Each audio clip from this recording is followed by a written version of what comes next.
Hello, everybody. Dan Rothert, top student athlete recruiting. It's 8 p.m. I'll give people another minute or so as I see people still jumping on. Um, but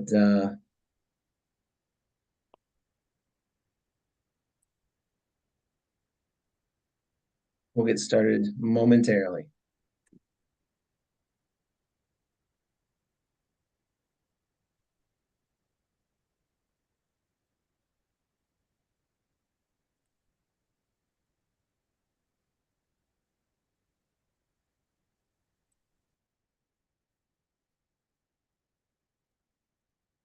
All right, everybody. Dan Rothert, top student athlete recruiting.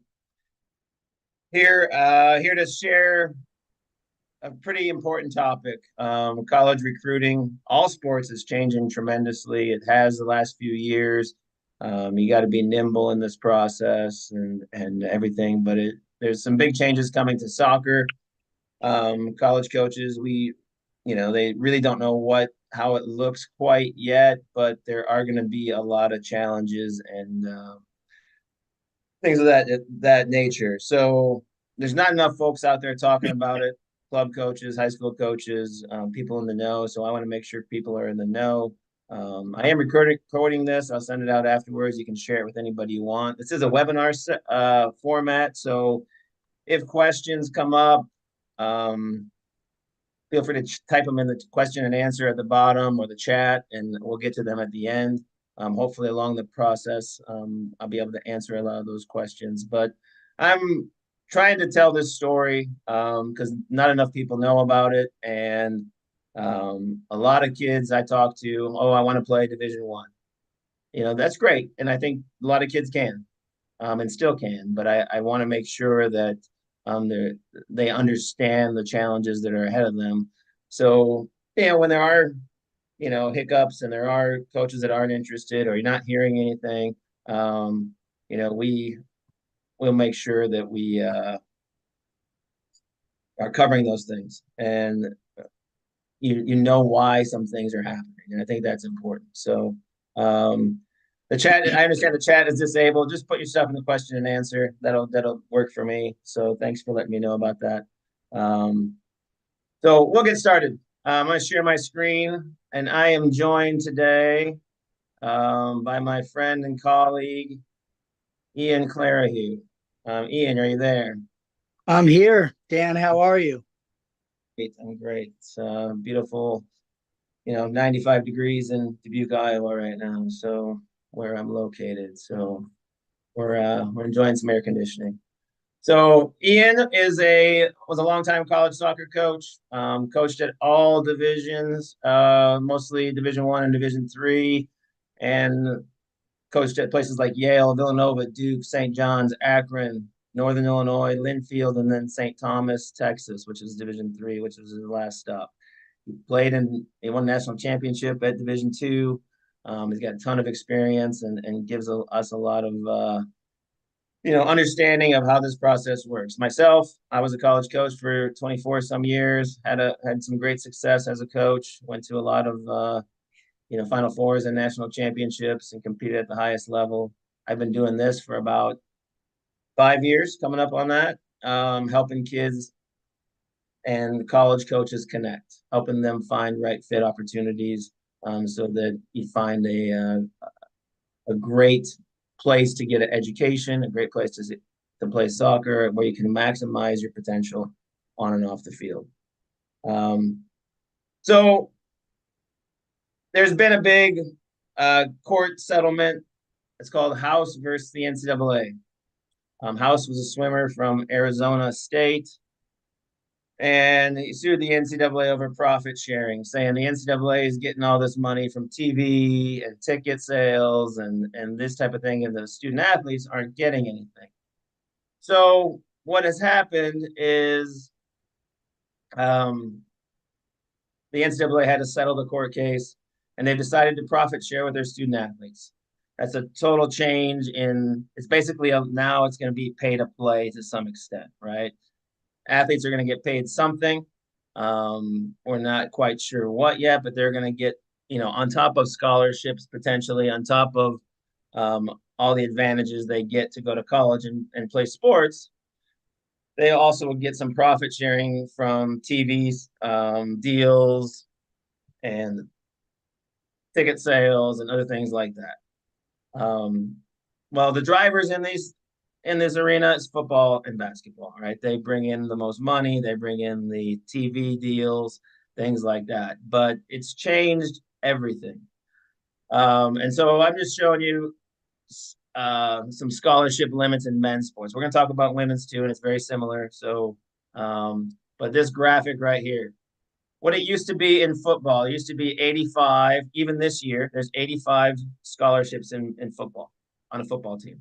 Teams can have, though, as many players as they want, and they carry a lot of times 30 to 50 walk-ons that are paying the bill to go to school there, but they get to be on the team and they might develop into something and they may eventually earn a scholarship. Next year, starting next year, they can have 105 scholarships, but they can also only have 105 players on their team. All right, so they're limiting. There's no more real, walk-ons potentially in football if they want to do it. But the other thing with it too is in football, it used to be 85 full rides. Those people were getting everything paid for. Now they can give 105 scholarships. They could divide that up. They don't have to give everybody a full scholarship, but they still have a roster limit of 105. So how does that affect soccer? Soccer had 9.9 scholarships for teams, roster sizes were somewhere between 28 and 35 typically, sometimes more, sometimes less. Now they're saying soccer can have 28 scholarships. It's massive difference, 18 more scholarships. What does that do? It also means they can have only 28 players on a roster. We're going to talk about roster limits and size and things like that, but that's a big deal because I know a lot of teams carried a lot more than 28 on men's and women's soccer over the, forever.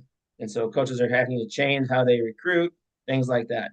Now I'm going to tell you, if you look at these numbers, there's plus 20 football scholarships allowed, plus 35 lacrosse, plus 32 track, and goes on and on. If you just look on the men's side, there's 280 potential new scholarships. Colleges aren't going to be able to afford that. Plus, they have to pay profit sharing to the college athletes now. So, in addition to potentially giving more scholarships, they have to give money to student athletes. There's just no way. If you look at an average scholarship is, somewhere between 25 and 40,000. It's just, it's tens of millions of dollars per institution if they gave all these scholarships. So I just don't see it happening. The coaches I talk to don't see it happening, but I'm going to break it down a lot further in regards to soccer and how that looks. Like football and basketball are going to get the additional scholarships. There's no doubt in my mind that's going to happen. Women's sports might see a slight benefit, a bump in scholarship, especially at the Power Four schools with big time football that have big time money coming in. Like I said, we're not going to see schools give 25 to 70,000, 250 more scholarships. It's just not going to happen. Because they have to pay for everything else, and they have to pay for the profit sharing now too, and they have to pay the student athletes. So I think, and we'll talk about it in a little bit, I think scholarships, we might see a reduction. We might see less scholarships in men's and women's soccer and a lot of other sports. I also think baseball and softball are going to become more prominent. We see a lot of them. They have some TV rights. They're on ESPN, a lot more, and things, are going to give them some scholarship opportunities first. So in soccer, currently, NCAA rosters currently range from 29 to 35, but I see them as high as, 40 and 50 at Division One. I see it at Division Two and Division Three, but I'm going to talk about Division One here for a little bit, and then I'm going to talk about how it affects everybody else. Coaches really don't know how this looks, and right now they're hesitant to recruit. They're hesitant to call a student athlete at Division One and encourage them to visit and potentially go down the road with them because they don't know how many scholarships their school is going to offer. Are they going to offer less? Are they going to offer more? I'll break it down in a moment. But next year, it's going to 28 roster spots. You can give 28 full rides if you can afford it. Again, only the Power Four, Big Ten, SEC, ACC, Big 12 will be able to afford that. And most of those conferences don't even have men's soccer, they have women's. Each institution or conference will decide how many scholarships they can afford. There is right now, currently, there's a Division One men's soccer team that only gives one athletic scholarship for the whole team. So if you can imagine, if this is going to cut scholarships, it's going to get interesting. Will we see a new division formed? Will there be a Division One AA? Will there be a Division Four formed? I'm not sure yet. And that's what coaches don't quite know yet, and so they're not ready to go down the road with 2025s, 2026s. We may see schools drop men's soccer, maybe even women's soccer if they can't, so they can max out the money they spend on football and basketball. It'd be sad. We might see soccer become more of a USL model, like a minor league professional model in colleges. Brigham Young does this. New Mexico State does this. We might see something like that, where it's not an NCAA sport anymore, but they still have this team. You can play on the team. It's more professional. I don't know. Coaches don't know. But I know this. There's going to be less opportunities at Division One. This will cause a trickle-down effect at all levels, right? If there's less opportunities at Division One, you're going to see those players have to go somewhere. They're going to go to Division Two. Those players at Division Two are going to get bumped down, and they're going to play at Division Three, and so on, right? So there are going to be challenges up and down the ladder. And Ian, feel free to jump in if you hear anything or see anything, want to talk about anything. But this is a current and future soccer roster sizes and scholarships graph I made. All right, so men on the top, women on the bottom. Currently, 203 men's Division One programs. They have an average roster size of 32. Current scholarship limit, that's if a school fully funded, they can give 9.9. That means the school decides they can give how much they can give. If they're giving 9.9 scholarships out, now they might be able to add it with academic money and give you a full ride if they give you a partial scholarship. So a coach could say, okay, I want to give this person, a 50% scholarship in soccer. Well, if they can get 30 or 40% in academics, they're getting a pretty darn good deal on college. But that's currently how it works. Starting next year, again, they're moving the scholarship limit up to 28 if a school can afford it. I don't know anybody that will afford it for men's soccer. And I doubt it on the women's soccer side from what I'm hearing from people that I know at Division One and things like that. But it could happen at a few schools. I just don't know if the playing field is not going to be very level if one school in Division One is giving 28 and one school is giving 1. It's just not going to be the same. They're not going to be on the same planet in terms of ability level, right? But then the roster limit's 28. So 4 less players on each Division One roster. 4 less players at 203 schools is 812 less players playing Division One next year and in the future. Going to be harder to play on a Division One roster. Now, Division Two and Division Three don't change. There's 200 schools playing Division Two. They can have as many players on the roster as they want. They have 9 scholarships. They'll have 9 scholarships next year. Division Three has 413. They can have as big a roster as you want, and they don't have scholarships. NAIA is National Association of Intercollegiate Athletics, just another governing body that has college soccer. 202 teams playing. They have average roster size of 30, and they can give up to 12 scholarships, and that will continue. And junior colleges have a lot of scholarships, 24. So there's a lot of options on the men's side. Women's side is a little bit different. The biggest thing is there's more teams playing Division One in the women's right now, and Division Two. 337 teams, Division One. That's a Title IX thing, right? You have to have as many opportunities at your school for men as you have, for women as you have for men. So if you have 85 scholarships for football, you got to make it up somewhere else. So if they give out more scholarships for soccer. I briefly want to touch on that. If they're going to add 20 football scholarships, which most schools I think will, because they want to be competitive, well, guess what? They have to up their women's scholarships. So we're going to see, women's soccer probably get a little bit of a bump because they have to Title IX. We have to have offer the same amount of opportunities and scholarships as men. So that's where I think men's soccer might be in a little bit of trouble and may offer less. Um, but again, Dan, 28. Go ahead, Ian. sorry, Dan, if I could just add something. So, one of the things that's always been important, of course, is your academics. And now I think that's just doubled. I think what you can do to put yourself in better positions to get on rosters outside of obviously your ability as a soccer player is your academics. So I think that will be the great separator ultimately of getting on some rosters at different levels. So I can't impress upon um, student athletes to take that more seriously than I can. I would just say that is has to be a major focus. Right, Ian. We're going to talk about that too, and I do think one thing that I'm hearing from Division I coaches, and it trickles down to everybody, but I'm hearing, they might not have as many scholarships, and if they do, whatever scholarship money they will get, they're going to have to give to the best players, right? The kids are going to be helping win a championship, help the coach keep their job, and they might have a great number of players, 10, 12 players on their roster that get no athletic scholarship money, but if they can get academic money, they're going to want that kid, right? Or they can get, that kid can pay the full bill. They're going to want that kid maybe more than somebody else Yeah, to gets interesting. But that's a great point.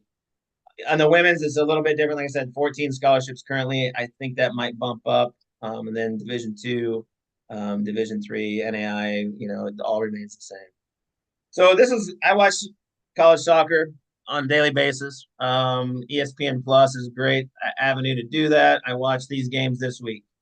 I was counting benches, all right, because of this rule, and I wanted to see, Division I benches. This team had 34 players on the roster, and then I looked up their roster.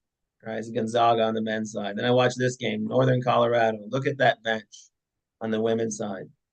They have 41 players on their roster. They got to cut down to 28. All right, so we'll talk about that. So these are real emails that I have seen from kids I work with or coaches directly that have been copied on and things like that. I took out the names just so you knew that, but just read the highlighted areas, right? Coaches are taking a pause on their recruiting for 25 and 26. It doesn't mean you stop reaching out to coaches. It doesn't mean you take a pause. They are still following players. They're still determining who's on their war board and a player they might be interested in, but they might not be reaching out because they don't know what it looks like. All right. I wanted to let you know that 2026 is far away from us starting to recruit. There's new rules on recruiting roster sizes coming for 2025. We need to wait and see what it does before we start looking into further classes. All right, and then that's real, right? That's just a couple weeks ago. Here's another one from maybe a week or two ago. With the new NCAA roster cap, we are slowing down our recruiting of the class of 25 until we figure how this will affect us overall. But we are trying to narrow players down so that we can make final decisions later on in the year. Even goes on to say, keep sending me your updates, your videos, your schedule, and things like that. So they want to continue to watch. They're going to continue to watch. They need the best players they can get. Um, Coaches get paid to win, and I haven't mentioned that, but they're going to get the best players they possibly can get to win. So right now they don't know how that quite looks, so they're taking a little bit of a pause in it. Don't feel bad if you're not getting responses, but it's still time to reach out. I'm just here to tell you it's going to be a little harder. The new NCAA rule for men on Division I limits substitutions and playing time even more. I think we're going to have more frustrated student athletes.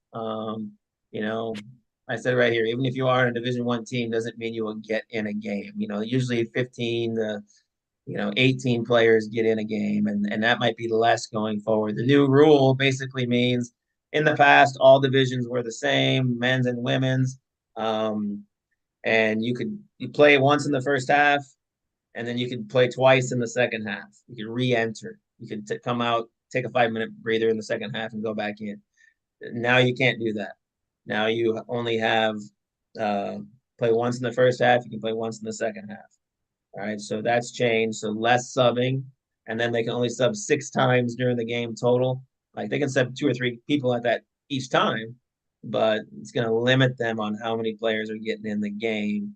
That's at Division I only, but I tell you this because I think maybe last year 17 or so kids played a game. Maybe it's going to be on average down to 15 or 16 this year, and you're just going to see a few more frustrated players. So let's do a sample here, right? Clemson men's soccer, they're national champs last year. Current roster size, 2024, 34 student athletes. All right. They'll need to have 6 less players on their 2025 roster. So they're either going to need to cut players or recruit less. Um, you know, that's 6 less student athletes on the Clemson roster, the best roster in the country, means 6 great players for a program somewhere else. Probably somewhere else in Division I, but maybe not Clemson, right? Maybe a step lower. This will trickle down to all levels. You'll see, the top players. If 6 people aren't able to go to Clemson, they're going to land somewhere else. If they land somewhere else, in Division I, it's going to kind of keep bumping the level a little bit down. Doesn't mean the level is going to be. It's actually going to bring the all level up, right? Like Division II is going to get better, Division III is going to get better, lower level Division I is going to get better, but you're going to see that take place. So the trickle down effect is real. NCAA one will be recruiting less, right? And this is just reiterating what I just told you from Division I coaches. Nobody, or at least nearly nobody, is getting the 28 scholarships beginning in 2025. Some Power Four will increase above the current 14, but not close to the 28 allowed. Some will stay at the same of 14. This is for women's, and others will lose some scholarships. All the while, very few Power Four schools even know officially what scholarship number they will be supported at their institution for the moment. Schools need to save money right now for the pending revenue sharing that wasn't in anyone's budget projections. Additional scholarships will ultimately count against the revenue sharing up to a certain number, making for less available funds to be dispersed directly to student athletes. That's from a Big Ten coach. All right. Most players, and then this is another one. Most programs have to cut players because they're going to be over the 28 cap when 2025 comes. That's a big thing. If they had 35 plus, they have to reduce to 28. That a lot of tough decisions. All right, there's no grandfathering in. Coaches are going to have to do it right away, and so they may have to cut players from their own team that were currently on there. And coaches had plans for the future. They thought, hey, I'm graduating 7 people next year. I bring 7 in. That's not the case right now. So that's a big balancing act, and Title IX will be a part of it, and we'll have to see what happens. But that's another piece. These are some direct messages, some real direct messages. Mostly on the women's side currently because women seem to commit earlier, but there's a lot of people being asked to decommit or having to decommit from Division I programs, right? I'll just read this red one. After unforeseeable events regarding the roster cap, I will not be continuing my academic and athletic career at Penn State. I want to thank the staff for the opportunity. I look forward to future endeavors. This one was interesting, real quick. My daughter received her decommitment call from a Division I Power Four school. They're obviously frustrated. We already know of one school looking to decommit another player to try to take her. Unreal, right? So those types of things are happening. It's not if you have committed, and I know there's some people on here that have committed. Just keep staying in touch with your coaches, making sure they're that you're not you don't just committed and you're not going to talk to them for a long time, stay, toe the road. I think most places haven't committed all their players. So they're still, still probably good. But maybe at the Power Five level might be the biggest challenge. But where will these players go? Like I said, some prospects that were Power Four will end up going lower level Division One. It'll trickle down. It'll bump good players to D3, NAI, junior college. But level of play is going to rise at all levels. Even at these levels, they're going to see a lot of things. Um, don't let the boat sink, right? It's going to be there. So, what's the impact? Can college athletic departments afford more scholarships? We'll see. Some NCAA colleges may reclassify. Some Division One schools may become Division Two. I can see that happen, or Division Three. Some may offer more scholarship, but most is going to be less.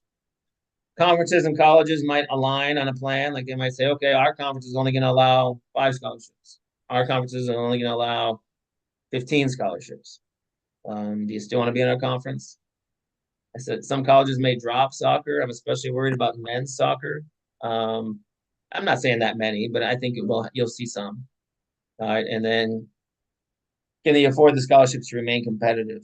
And some of these schools have huge rosters to fuel enrollment. If they have 41 players on the team paying $40,000 each, the school's making more money, right? So, well, how are they going to deal with that? So we're going to see smaller rosters at Division One. One of the things coaches used to bring in, they might have 41 players on a roster or 35 players on a roster. Part of the reason was they could develop players, right? They might take a risk on a kid. Hey, you can be on our team. You can be the 33rd player. You're a walk on, so called. You're not getting scholarship money, but we think you have the ability to improve and become a good player, potentially. So we want to take a risk on you. That really can't happen anymore with these smaller rosters. They need 28 players that can play because coaches need to win. They need to win now or they lose their jobs. A lot of them, right? Um, Coaches will have more reliance on the transfer portal. I've talked about the transfer portal a lot, but they're seeking proven college players. You're going to see a lot of players that might go Division 3 and Division 2 to start, or junior college to start, and then the coaches recruit them a year or two later when they get a year or two older, stronger, faster, better. That stuff, better at speed of play, those types of things. That's happening now. It's going to get even become a bigger thing because again, you're going to have a lot of really good players that land at Division 2, Division 3, NAIA, junior college. More players will be asked to leave the team if they aren't contributing. If you're clogging up rosters at lower levels, right? You're going to see coaches if they, you know, recruiting is hard as a college coach. You're taking a gamble, and that kid might not turn out to be a player. And if he's taking one of you or she's taking one of your 28 roster spots, and they're not producing, and they're a junior, you might ask them to leave so that you can open up a roster spot for somebody who can do that. Um, you'll see more prospects going to lower levels for a year or two in hopes of leveling up. What we call leveling up in the industry is, they're gonna jump a level after a year or two of playing at a lower level. Um, that's definitely going to happen. Um, if you're lucky enough to get a roster spot with the limited money and needing to win, you might not get any money at all. Like I said before, I know that a lot of college coaches, they might, if they get 15 scholarships and they need to win, they might throw all 15 into, you know, transfers that were, studs at their level or lower level teams, guys that can help them win right away. Put all 15 scholarships into those players, and then bring in another 13 players that are no scholarship at all, just academic money, and they'll fill out the roster, but they're going to rely heavily on the money side of those players. So they're going to see a little bigger divide, I think, between the haves and have-nots on the roster. Um, we'll see 4 to 5 thousand in the transfer portal after the season. It's been about 3 to 4 thousand. I think we're going to see even more. Coaches look to transfers and international options first, especially on the men's side. I think the international option is going to become bigger and bigger as the international game has gotten better. But also, I think the transfer portal is just as wild on both sides. That's 45,000 men. And there's 45,000 women in the transfer portal. Um, I think you're going to see offers come later. Everyone's really anxious to get an offer and go down the road with a program. I think we're going to see, and I started seeing it last year with a lot of the kids I worked with, and that was even before this happened. But a lot of my players that landed at Division One did so after the transfer portal went. Oh, there's a musical chairs that happens in the transfer portal. You know, three players leave one team, they go to another team and fill that roster. Well, it leaves three openings. Who can fill those openings? Does that coach go to the transfer portal and fill them with transfers, or they bring in new freshmen? Well, maybe they bring in one transfer and two freshmen, and that freshman they weren't recruiting him yet. They had him on their radar, and they were following him, and they didn't have an opening for him, and now they might have an opening for him. We're talking in January or February of your senior year, and the coach couldn't go down the road with you until that point because his roster was full. Their roster was full. Um, we'll see Division Two, Division Three, NAI continue recruiting. And if you have hopes of Division One, even if you have hopes of Division One, still go down the road with these options. You don't never know what can happen, and there's always leveling up. There's always maybe a school comes in late. Division Three, Division Two coaches jump to Division One and take players with them. I mean, just you got to go where you're wanted. That's a big thing, and listen to everybody that gives you a call because it's going to be harder, and you want options in the end. Gap year programs are becoming more popular every year. I've had a couple players go on gap year programs. These are two that I really endorse. I don't endorse all of them because I think some of them are a bit maybe not as professional as I'd like, but e-tours in Spain, you go for a year, you train, you work with professional sides, you learn Spanish, and you get better at playing with really good competition. Pre-college DA, another one here domestically. They have a program in Nashville and Denver, and you go there and you train at a really high level um, several times a day, and you get better and you're a bigger, faster, stronger. So the next year, maybe you can go to a higher level and you don't burn your season of eligibility. They're getting more popular. They're just starting to come around on the women's side as well, but there are options that way. So what can you do, right? How do you manage this? Well, first off, you got to cast a wide net. All divisions, all levels. Keep getting on radars. Coaches are still watching, right? They're like I said, they're still paying attention. They're not watching players and evaluating players. They may not be reaching out to players. So you might email a coach and you get silence. Keep emailing. They don't know what it looks like yet. Keep reaching out, see what happens down the road. But you need to stay on their radars. Keep getting them new video. Keep telling them your schedule, all those different things. Target colleges that are good fits athletically, academically, financially, socially. My next webinar, we're going to talk about how to target schools that are good fits for you. And everyone's got different priorities, and how does that play out? Listen to every coach that shows interest. You never know. You never know how that's going to play out for you. Or they might know somebody, or they get a new job, or those types of things. Consider all your options, including gap year programs and possibly leveling up. If you don't know the level of play that is right for you, ask a neutral party, ask a local college coach if they will be willing to assess your level of play. Then you won't waste your time targeting the wrong level. I think it's hard for you to evaluate your level of play. It's hard for your coaches to evaluate your level of play. They might know, but coaches don't want to tell you if you're not good enough. They're not going to say, "Oh yeah, you can't go Division One," because then guess what? You're going to be mad at them, or you're going to be like, "Oh, the coach doesn't like me," and those types of things. They want you to like them. It's really hard for them to do. I think if you really want it, pay a local college coach to come out and watch you play that knows something. And hey, you come out and watch me play, and really tell me what level of play I'm in. I bet some assistant coach somewhere would do that for you. Go see college games and really assess if you can see yourself on the field in that game. All right, really assess it. I watch the games now, and there's no way when I was playing college soccer 30 some years ago that I could get on the field now. There's just no way these athletes move. Have good video, have good highlights and a good full game video. Um, don't chase ID camps, just hoping and praying you're going to get on a roster. If you're having a real conversation with a coach, I think going to ID camps can make a difference. But until that point, I wouldn't go just to say, you know, hey, you send an email. A lot of times you just get a random email back that says, oh, thanks for the email. We'd love to see you at our ID camp. I don't think that's a real conversation. But if the coach is calling you, spending real time with you, that might be then they become a little more of an option. But I'll talk about those in a future webinar. And avoid the D1 or bust mentality. There's a lot of great soccer out there. Coach Claire, who and I both coached it, really good Division III teams for a long time as well. And we'll tell you, some of our teams could beat a lot of Division I teams, and did. But don't get discouraged if you're 20, 25 and aren't getting D1 interest, yet you're hoping to. This is making it harder, which certainly is, but keep trying for it, but also have other options, have safety options, have stretch options.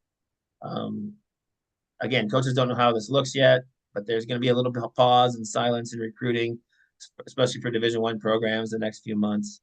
Um, you know, NCAA with Division I coaches are still evaluating prospects. Like I said, although they might be not telling you they are, transfer portal is going to be bigger than ever.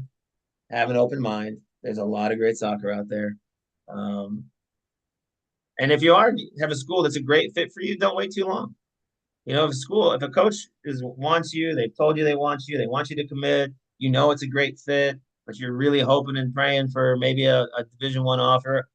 I don't know that I'd sit on it because guess what? Even Division II and Division III and JUCO and NAI offers are going to get harder to get.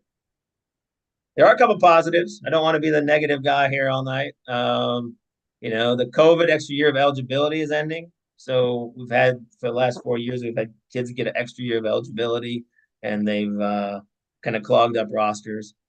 That is ending after this year, so we're not going to have as many, fifth year seniors out there, and then it may open up a few roster spots.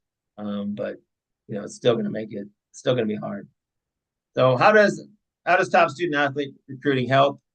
Um, we directly connect college coaches and prospects to right fit opportunities. Um, Call coaches, tell them about kids we're working with, and why they should recruit them, and get you in front of them. Maximize exposure, get you in front of more and more coaches, and help you find right fits that are good for you based on our knowledge. Save time, energy, and money on knowing what to do, what is worth it in the process, what is not, because there's a lot of things out there you could spin your wheels and chase your tail doing. Save money on college by knowing how the process works, guide, game plan the process from start to finish, and reduce stress of the process with the ultimate goal of having a lot of options on the table so that you can really decide what the best fit is for you. That being said, Coach Clary, you got anything you want to add there? And then I'll open I up. would just, yeah, real quick, I would just say that seeing where the landscape is headed, I think working with a professional in this industry and having someone that understands exactly how the process works in recruiting and timelines and financial aid and admissions, I just think it will continue to become more and more important. So, yeah, just do your research, watch college games. I guess what Coach Rothert said about watching college games, that is a really big deal. So you can really see what it's like. If you can watch them in person, obviously that's big. They're live streamed at every level, and of course, I think ESPN3 or ESPN Plus has a lot of games. So I just think put the work in, and it does pay off. Yeah, no, for sure. Thanks, Ian. I would agree. I'm going to be honest. People would say, "Hey, it's a recruiting service." We've heard not to do that. We don't trust that. Those types of things. There are some that I don't like. I'll be honest. There's some that are more just put your stuff on a web platform and hope you get found. I don't like those, but if there is a reputable person, I'm not the only one out there. But I know that there are some that are better than others. So do your research on that. If you do want to talk more, you have individual questions, you can always reach out to me. If you want to set up a time to talk and me evaluate where you're at and give you some ideas, I'll do it. There's no problem with that. You can email me or text me. That is certainly something you can do. And then I'll stick around here for a few minutes and answer some questions. But we will do another one targeting the right fit colleges athletically and financially on Sunday, September 15th. Um, I think I got a senior in my house, trying to figure out where he's going to go. That's a great fit academically, athletically, and financially, something that we're dealing with. So it's been fun. Um, so I'll answer some questions that I'm seeing here. If you played varsity high school soccer, what are some same opportunities for the player? I mean, yeah, I think you can get anywhere from I have players that I've worked with that just play high school soccer and they go to really high level college soccer programs. You can, there's some that play club year round, things like that, with some multiple sport athletes that play many things. They just do high school. There's definitely opportunities out there for everybody. Where do you find the rankings of conferences? Not sure about that question, but I think definitely you can find that. You can find like how they rank in soccer. You do just a Google search. Is the situation less dire for goalkeepers? I think it's probably more dire for goalkeepers, if I'm being totally honest. Would you agree with that, Ian? I would, yes. I mean, there's only three players on a team that play that position, and one, there's a lot of transfer portal players that are goalkeepers because they're frustrated. They're the third keeper on a team and things like that. I think girl or goalkeeper situation becomes even a little bit more challenging because you can't play other positions. At least if I go to college and I'm a forward, I could play something else probably on a given day if I needed to. Whereas goalkeepers are pretty select. Um, what happens to those schools that elect not to participate in profit sharing agreement? Then they're going to have to not be Division 1 anymore. Is what's going to happen. So I think, or that's going to be really interesting, right? So if they just elect not to do it, then they're going to probably have to go to Division 2 or Division 3. But it's retroactive too, from what I understand. So even past players from the past 5 years are still getting this retroactive payment, so they're on the hook for something. They can't just bail out on it. So it's going to get interesting.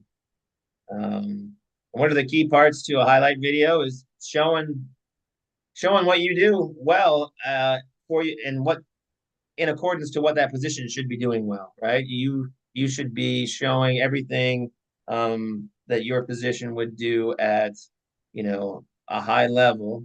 You should be able to do those things. For instance, right, center back, you got to be able to distribute. Yes, you got to be able to win the 1v1 duel. You got to be able to win the air. I see center back videos where the center back doesn't win a ball in the air the whole 2 to 3 minutes. I don't know if that's good enough because you have to show everything your position would do well um, in that in that situation, right? So, anything else with that, Ian? I think especially, per the level, right? Like I think the college game is certainly different than the youth game. And so I think sometimes the youth game, um, there aren't as many opportunities for the ball maybe to be in the air at times. And so, hopefully if you're in a situation where you're not having as many clips at the center back, using that as the example, that maybe you can do, some one-on-one extra stuff because a college coach is definitely going to want to see that from you in that position. Yeah, no, I would agree, and maybe it's a situation too where hey, your club's really good, and to keep the ball on the ground, and both teams do a good job of that, and but maybe your high school team the ball's in the air a little bit more. Maybe you need to pull in some high school clips, right? I don't know. Like you got to find a way to get some of that stuff if you can. So find a way, whether it's individual stuff. Here's a great question: how can you tell if you're on a school's radar? I'm getting email replies. Is that enough? I would say it gets real when it gets to texting. I'm gonna be blunt with you because that's the kind of guy I am. But I also think ask questions back, have back and forth, right? Ask for a phone call. Keep asking for a phone call. Hey, coach, I'm really interested. I appreciate the email response. Can we jump on a call here soon? Um, Let me know your schedule. I'd love to schedule a time to learn about your program and tell you a little bit more about me as a soccer player. If they're going to spend a half hour with you on the phone, maybe an hour, there's interest. Wouldn't you say that's right, coach? For sure. I think there's not really a time limit.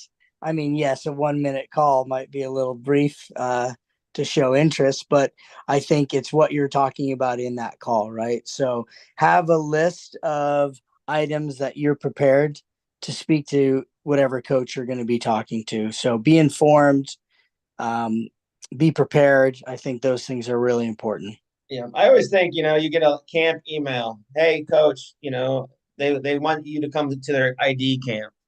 Um, you know, and they say, hey, thanks for the email. Like what we saw in your video. We'd love you to attend our ID camp. Well, guess what? That ID camp might cost a couple $100s. You might have to go stay in a hotel. Heck, you might even have to fly there, right? This could be a couple hundred to a couple $1,000s to go to the ID camp. I always try to tell kids, hey, make sure let's have a conversation with that coach. All right. Tell the coach, hey coach, I really want to come to your ID camp. I'm super interested in your school. I'm super excited you told me about this. I'd love to jump on a call to learn a little bit more before I come to the camp because it's a huge commitment for my family to come to your camp.